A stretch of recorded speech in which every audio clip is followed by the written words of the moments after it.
ଜଗନ୍ନାଥ ସେମାନେ ଦେଖନ୍ତୁ 2024-25ର written exam ପୂର୍ବରୁ ବହୁତ ସାରା ପିଲା କିଛି ପ୍ରୋବ୍ଲେମ୍ ଫେସ୍ କରନ୍ତି। ତା ଭିତରେ ମୁଁ 3ଟା କ୍ୟାଟେଗୋରୀ କରିଛି। ଫାର୍ଷ୍ଟ ହେଲା ଯେଉଁମାନେ ପର୍ସନାଲ୍ ଟ୍ୟୁସନ୍ କରୁଛନ୍ତି ସେମାନେ ବହୁତ ସାରା ପ୍ରୋବ୍ଲେମ୍ ଫେସ୍ କରନ୍ତି ଏଇ ଏକ୍ଜାମ୍ ଟାଇମ୍ରେ। ସେମାନେ କହୁଛି ଯେଉଁମାନେ ମୁଁ ବି ଟ୍ୟୁସନ୍ କରି ଚଳୁଥିଲି ପାଖାପାଖି ସକାଳୁ 7ଟାରୁ ବି 9ଟା ଯାଏ, 6ଟାରୁ 8ଟା ବି ଟ୍ୟୁସନ୍ କରିବା ପାଇଁ ଯାଏ। କିନ୍ତୁ ଏକ୍ଜାମ୍ ଟାଇମ୍ରେ ସେଇଟା ଟିକେ ବନ୍ଦ କରିବାକୁ ପଡ଼ିବ।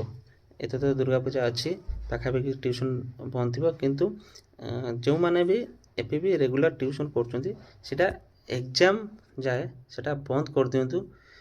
କାହିଁକିନା ଏଇଟା ଲାଇଫ୍ର କଥା, ସେ ଟାଇମ୍ ଆସିବନି।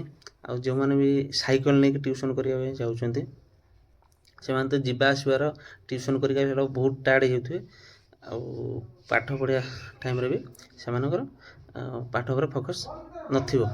ସେଥିପାଇଁ କୁହାହେଉଛି ଯେ କି ଯେଉଁମାନେ ଟ୍ୟୁସନ୍ କରୁଛନ୍ତି ଏବେ ଟ୍ୟୁସନ୍କୁ ଆଭଏଡ଼୍ କରିଦିଅନ୍ତୁ। ପରେ କିଛି ନାହିଁ, ସଣ୍ଡେ ସଟର୍ଡ଼େ ବି ପାଖାପାଖି ଅଫ୍ ଥାଏ ଟ୍ୟୁସନ୍, ଯେଉଁ ପର୍ସନାଲ୍ ଟ୍ୟୁସନ୍ ସେଇ ଟାଇମ୍ରେ ବି ଗାର୍ଡ଼ିଆନ୍ଙ୍କ ସହ କଥା ହେଇକି ସେଇ ଟାଇମ୍ରେ ବି ଡବଲ୍ ଟ୍ୟୁସନ୍ କରିଦେଇପାରିବେ। କିନ୍ତୁ ଏବେ ପରୀକ୍ଷା ହେବା ଯାଏ ଆପଣ ଟ୍ୟୁସନ୍କୁ ବନ୍ଦ ରଖନ୍ତୁ। ସେକେଣ୍ଡ କଥା ହେଲା ଆମର ଡିପାର୍ଟମେଣ୍ଟ ପିଲା ଯେଉଁମାନେ ଏଥର SI ଏକ୍ଜାମ୍ ଦେବେ, କନଷ୍ଟେବଲ୍ ବା ସିପାହୀ, ସେମାନଙ୍କ ପାଇଁ କଥା କହିବି। ଯେଉଁମାନେ ଡିଷ୍ଟ୍ରିକ୍ଟର ଅଛନ୍ତି ବା ଥାନାର ବା APR ଡ୍ୟୁଟି କରୁଛନ୍ତି, ସେମାନଙ୍କର ଯେତେ ବି ଡ୍ୟୁଟି ଥିବ ତା ଭିତରେ ଟାଇମ୍ କାଢ଼ିକି ଆପଣମାନେ ପାଠକୁ ଏବେ ପଢ଼ିଚାଲନ୍ତୁ। ବା ସିଲାବସ୍ ଯେଉଁମାନେ କଭର୍ କରିଦେଇଛନ୍ତି ସେମାନେ କଣ୍ଟିନ୍ୟୁ ରିଭିଜନ୍ କରିଚାଲନ୍ତୁ। କାହିଁକିନା ମୁଁ ଡିପାର୍ଟମେଣ୍ଟାଲ ଜାଣିଛି ଯେ କି ଟାଇମ୍ ମିଳେନି। ଡ୍ୟୁଟି ଟାଇମ୍ରେ ତ ସବୁବେଳେ ଆଲର୍ଟ ରହିବାକୁ ପଡ଼ିବ। ଏ ଦୁର୍ଗା ପୂଜା ଟାଇମ୍ରେ ବି ଆପଣମାନଙ୍କୁ ଡ୍ୟୁଟି ଦେଇସାରିଥିବେ।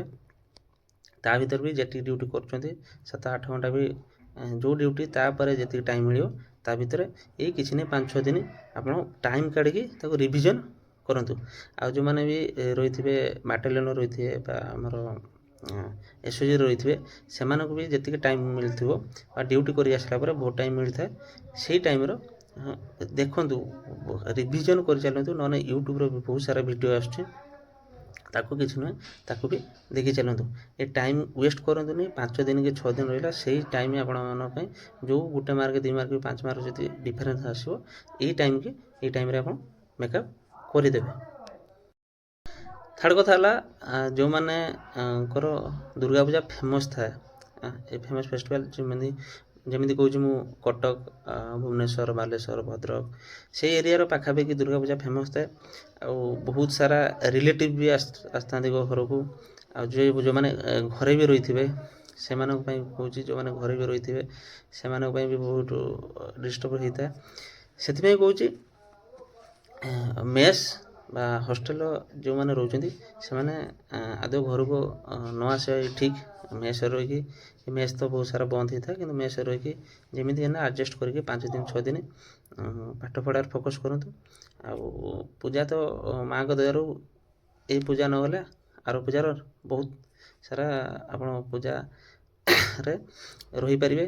ଆଉ ଯଦି ବି ଜବ୍ ହେଇସାରିଲା ପରେ ଯଦି BPSPର ଟ୍ରେନିଂ ଚାଲିଥିବ, ଦୁର୍ଗା ପୂଜାରେ ବି ଛୁଟି 5-6 ଦିନ ମିଳିଥାଏ, ସେତେବେଳେ ବି ଆପଣ ଏନ୍ଜୟ କରିବେ।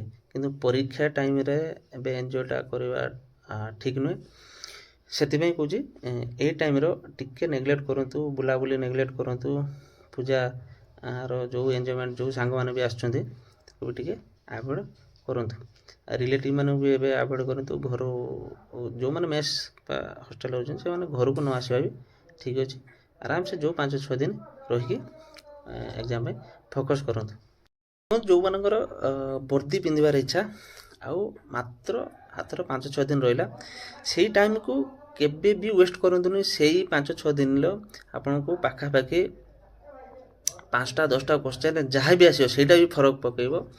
କେବେ ବି ଆଉ ଟାଇମ୍ ୱେଷ୍ଟ କରନ୍ତୁନି। ଆଉ ମୁଁ ଟ୍ୟୁସନ୍ ପିଲାଙ୍କ କଥା କହୁଛି, ଏବେ ବି କହୁଛି ଟ୍ୟୁସନ୍କୁ ଆଭଏଡ଼୍ କରିଦିଅନ୍ତୁ। ବହୁତ ପିଲା ବି ଜାଣିଛୁ ଯେ ମେସ୍ ରହୁଛି, ହଷ୍ଟେଲ୍ ରହୁଛି, ସେମାନେ ଘର ଉପରେ ଡିପେଣ୍ଡ ନ କରିକି ଟ୍ୟୁସନ୍ କରିକି ଚଳୁଛନ୍ତି। ମୁଁ ବି ଜାଣିଛି, ମୁଁ ବି ଟ୍ୟୁସନ୍ କରୁଥିଲି, ମୁଁ ବି 5-6 ବର୍ଷ ଟ୍ୟୁସନ୍ କରିଛି। ସେମାନେ ଏକ୍ଜାମ୍ ପରେ ଟ୍ୟୁସନ୍ କରିପାରିବେ, କିନ୍ତୁ ଏବେ ଯେତିକି ଦିନ ରହୁଛି ସେତିକି ଦିନ ଟ୍ୟୁସନ୍କୁ ଆଭଏଡ଼୍ କରନ୍ତୁ। ଯେଉଁମାନେ ମୁଁ କହିଲି ଆମର ଆମର କନଷ୍ଟେବଳ ଆସିପାଇ ଅଛନ୍ତି, ସେମାନେ ବି ଡ୍ୟୁଟି ଆସିଲା ପରେ ଏକ୍ସଟ୍ରା ଟାଇମ୍ କିଛି ଦିଅନ୍ତୁନି ବା ବୁଲାବୁଲିରେ ସାରନ୍ତୁନି। ସେମାନେ ଯଦି ବି ଡିପାର୍ଟମେଣ୍ଟରେ ସେମାନେ ରହିଛନ୍ତି, ଜାଣିଛନ୍ତି ଅଫିସର କ୍ୱାଲିଟି କ'ଣ ବା ଅଫିସର ହେବାର କ'ଣ ଦରକାର, ସେମାନେ ସବୁ ଜାଣିଛନ୍ତି। ସେମାନେ ଆଉ ଟାଇମ୍ ୱେଷ୍ଟ ନ କରିକି ଯେତିକି ଡ୍ୟୁଟି କରୁଛନ୍ତି ତାପରେ ଟାଇମ୍ କାଢ଼ିକି ଆପଣମାନେ ସେଇଟା ଦିଅନ୍ତୁ। ଆଉ ବୁଲାବୁଲି କଥା କହୁଛି, ଏବେ ବୁଲାବୁଲି ଆଗକୁ ବହୁତ ବୁଲାବୁଲି କରିପାରିବେ, ଟାଇମ୍ ବି ଦିଆଯିବ, ଛୁଟି ବି ମିଳିବ। ଛୁଟି ସହ ସେତେବେଳେ ସାଲାରୀ ବି ଆସିସାରିଥିବ। ଆଉ ସେତେବେଳେ ଯେଉଁ ବୁଲିବାର ଯେଉଁ ମଜା ସେଇଟା ନିଆଯିବ, ସେତେବେଳେ ଯେଉଁ ଏନ୍ଜୟ କରିବାର ମଜା ସେ ଏବେ ନିଅନ୍ତୁନି। ଯେତିକି ଦିନ ଏନ୍ଜୟ କରିବା କଥା କରିଦେଇଛନ୍ତି, ଆଉ ହାତରେ ଯେତିକି ଦିନ ଅଛି ସେତିକି ଦିନର ଆପଣ ପାଠପଢ଼ା ନିଅନ୍ତୁ। ଆଉ କହୁଛି ଆପଣଙ୍କୁ ଦୁର୍ଗା ପୂଜା ପାଇଁ ଅନେକ ଅନେକ ଶୁଭକାମନା ଆଉ ଅଭିନନ୍ଦନ।